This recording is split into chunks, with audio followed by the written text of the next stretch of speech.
everybody. I'm out here today at one of my local parks, just doing some walking, trying to enjoy some nature on my day off, and it's also part of my fitness goals for this year is to try to lose a few pounds, get more active, and be in better health overall. It's a beautiful day. It's cold. It's about 40 degrees out here today, but I decided to come out here and just walk along the riverbank and just enjoy some time out in nature. And it's a sad fact that no matter where you go, you always find the trash of human civilization. I mean, you can't go anywhere without finding it. Walking along the bank here, find a whole bunch of fishing line. I'm seeing bottles floating in the river down here and wrappers in this debris. So I think what I'm going to do, since I found this fishing line, I'm going to make a video on me walking along the banks trying to find different items like this and just see what I can salvage that I can actually use. I've seen times when I've walked along the riverbanks that I found broken fishing rods, hooks, floats, bobbers, weights, enough stuff to actually build a fishing kit. So I think that's what I'm going to do today while I'm out here enjoying nature. So I got me a little bit of fishing line.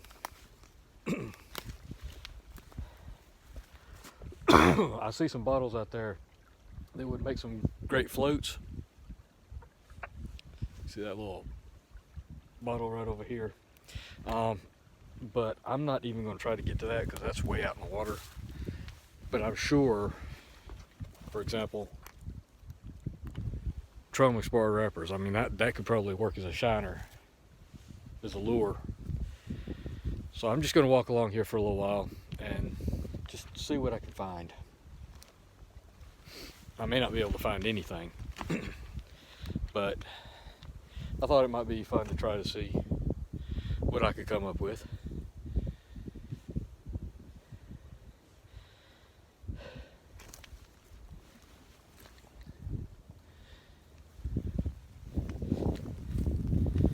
I'm seeing some deer tracks.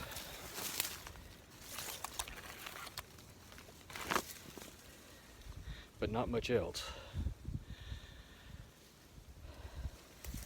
And if you hear me pause for a few minutes like I just did, it's either I'm listening for something, or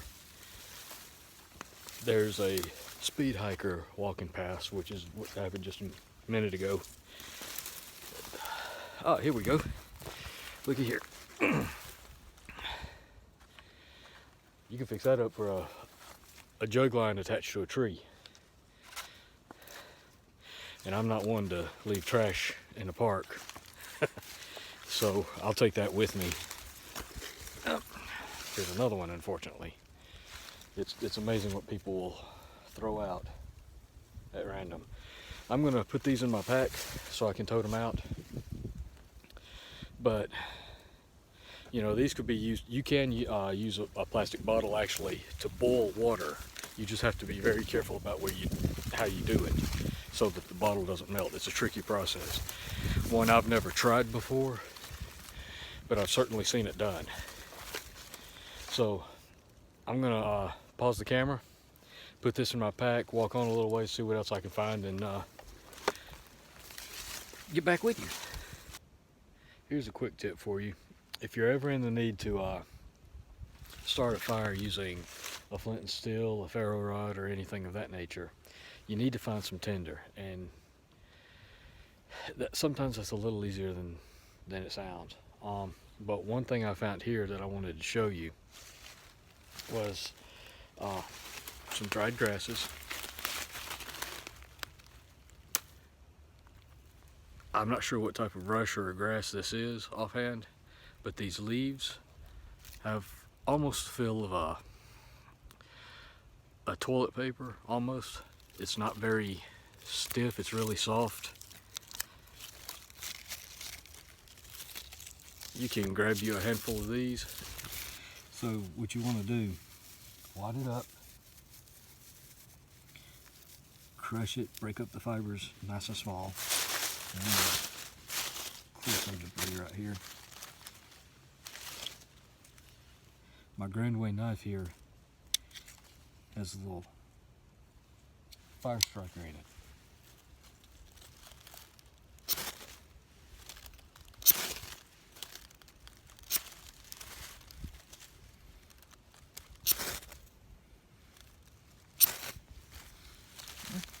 Being a little stubborn at the moment. But there we go. And it went out. So see, it can be done. But it takes some practice. This is definitely something you want to practice.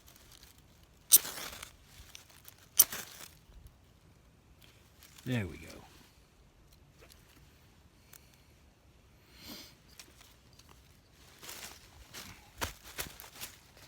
And that's how easy it can be to use one of these.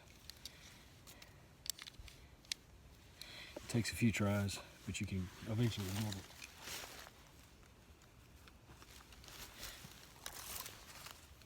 Provided you have the right tinder material.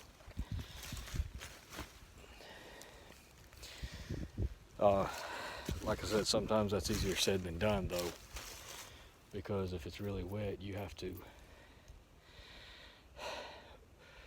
look really carefully, and sometimes there's not that many good choices in your area. I just happen to be along a riverbank here where there's a lot of dried grasses, and you don't want to use the stems. The stems are thicker, so they'll be harder to catch. But the little seed pods like this, or the leaves broken up and shredded up, that would make an excellent tinder to catch the spark. And then you can add in smaller bundles of dried grass and leaves, things of that nature, and eventually start adding sticks. So that's just a little quick example of how you can start a fire using natural tinder that you find. And I just happened to walk across this. There's a bunch of it around me, as you can see. So ferro rods are good, strikers are good fire starting methods, but it requires you to be able to find, or at least carry with you, some easily ignitable tinder. And there again, I always like to keep at least a little bit of ready-made tinder to go in my pack, so that in the event there's, like, if it was pouring rain right now, it would be near impossible to find anything dry enough to start a fire. So it's critical that you carry at least a little bit of tinder in your bag whenever you're out in the woods, or if the shit hits the fan and you're having to bug out or something like that. One of my favorite and one of the best that I found is simply a cotton ball dipped in Vaseline. Those things will ignite and they will burn really good, really easily. It takes almost nothing to light them on fire with a striker like I just did. But there's your quick tip. I'm still walking along the riverbank here trying to figure out, see if I can find any more items that I can use for a salvaged, scavenged fishing kit. I found a few bottles, and I found some other things that I'm going to go over later on in the video. But I'm going to keep on walking, and I'll get back with you.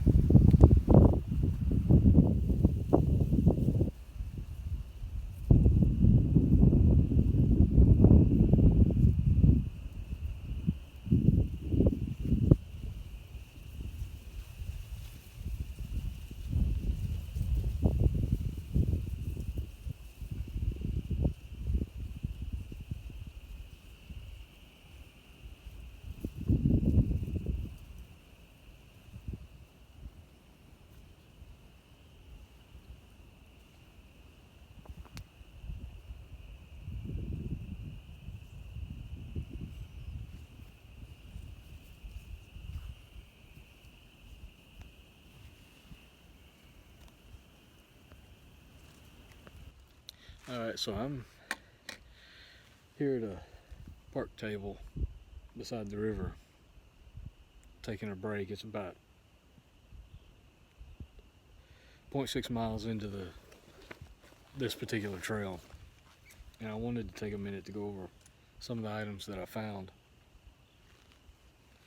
because I'm not finding a lot else, and I want to cover this in case I don't find anything else. So first off, got a nice large amount of fishing line that can be used to actually make a fishing kit, provided I find any hooks, or I can find materials to make hooks out of.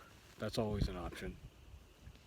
Or it can be used for a type of cordage to lash things together, so that's how that can be used. I've seen others, but here are 2 bottles that I found. And of course I've shown you the tender.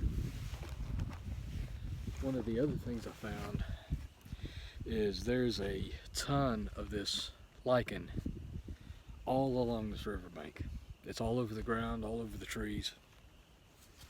And it occurred to me that, seeing as how I've seen several bottles, most of which I couldn't get to because they were floating in the water, and I do not want to get wet today.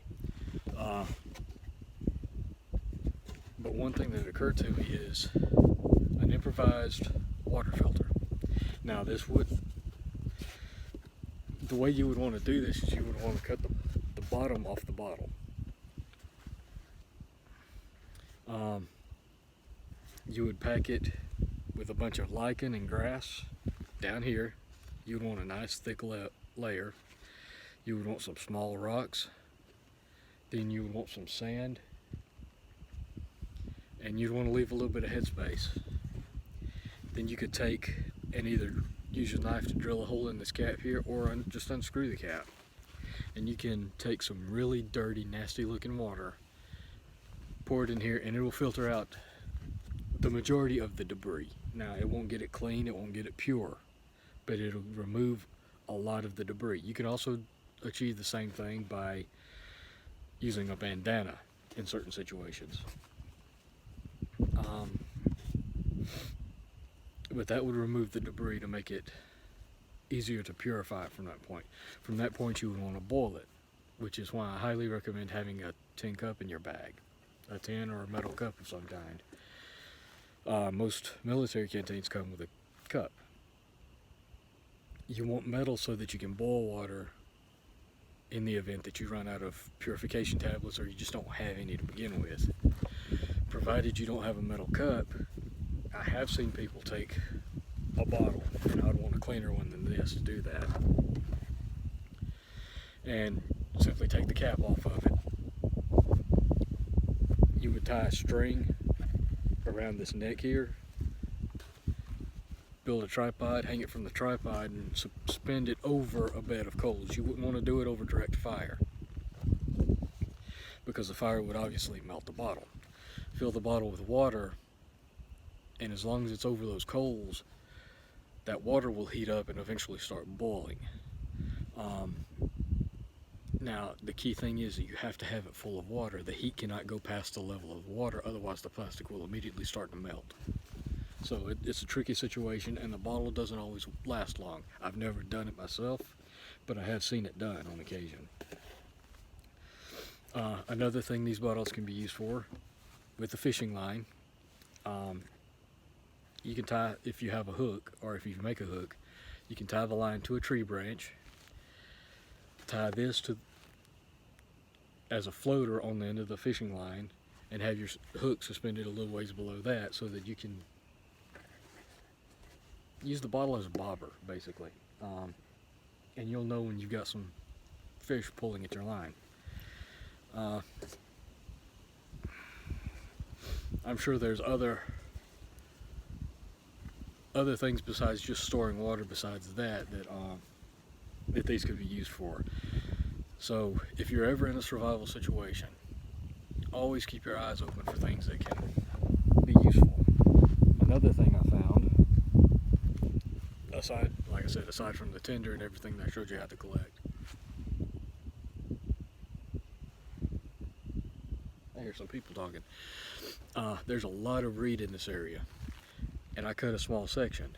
Now, it's really hard to blow through. It's not completely clear, but you could use this as a straw in an emergency if you needed one for whatever reason. And I'm also looking at ways, I would think there's a way of carving fish hooks out of this. But I'm gonna sit here for a minute and enjoy the river, let the hikers pass on by, and then I'll walk a little bit further, and then I think I'm gonna get ready and call it a day on this hike. So I'll get back with you.